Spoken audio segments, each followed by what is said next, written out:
लाल जा प्रेमी सभई चओ झूलेलाल। सर्वप्रथम सरस्वती वंदना। या देवी सर्वभूतेषु विद्यारूपेण संस्थिता नमस्तस्यै नमस्तस्यै नमस्तस्यै नमो नमः। बसंत पंचमी माघ महीने जी 5 तिथीअ ते मल्हाई वेंदी आहे। किन जो ख़्याल आहे इहो सिंधी ॾिण न आहे, पर सिंधु सभ्यता या सिंधियुनि जे वजूद हुजण जी शुरूआत वैदिक युग खां लेखी वेंदी आहे। बसंत पंचमी खे विद्या जी देवी सरस्वती जी पूजा करण जो सालानो ॾींहुं करे मल्हायो वेंदो आहे।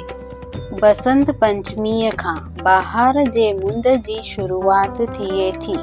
मतलब इहो ॾिणु सिधे नमूने मौसम जे बदिलण खेतीअ सां संबंध रखंदो आहे ऐं इतिहास मुजब सिंधु नदी किनारे रहण वारो हिंदू समाज मतलब सिंधी शुरूआत में खेती जे बाड़े पंहिंजे घर परिवार जो गुजारो करण वारो समाज हो, जेको अॻिते हली धंधोड़ी समाज जे रूप में मशहूर थियो।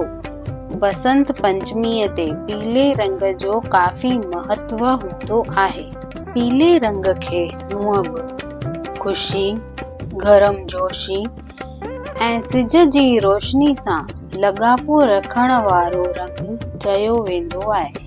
बसंत पंचमीअ सां पीले रंग जे जुड़ियल हुजण जो ॿियो सबबु इहो थी सघे थो त इन समय में खेतनि में सावन पननि जे विच में पीले रंग वारे गुलनि और जी फसल पंहिंजे शबाब ते नज़र अचे थी।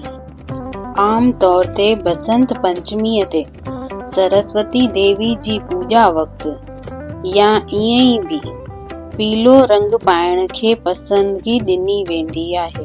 केतिरनि ई हंधनि ते बसंत पंचमीअ जे ॾींहं ते खाधे में पीला चांवर खाइण जी रीत आहे। बसंत पंचमीअ ते के विर्त पण रखंदा आहिनि ऐं पूजा खां पोइ पीले रंग वारियूं मिठाइयूं खाईंदा आहिनि। आम तौर ते बसंत पंचमीअ ते मंदरनि में ऐं स्कूलनि में सरस्वती पूजा करण जो रिवाज आहे। केतिरनि जो इहो विश्वास आहे त उन्हनि जा नंढा ॿार इन ॾींहं ते लिखण जी शुरूआत कंदा त सुठो थींदो। किन पुराणनि में ज़िक्र अचे थो त पार्वती जी शिव जी खे मुड़स रूप में हासिल करण वास्ते कंदड़ तप ॾिसी इन ऋषिनि भगवान शिव खे संदसि योग समाधि मां ॿाहिरि आणण में मदद करण वास्ते चयो हो।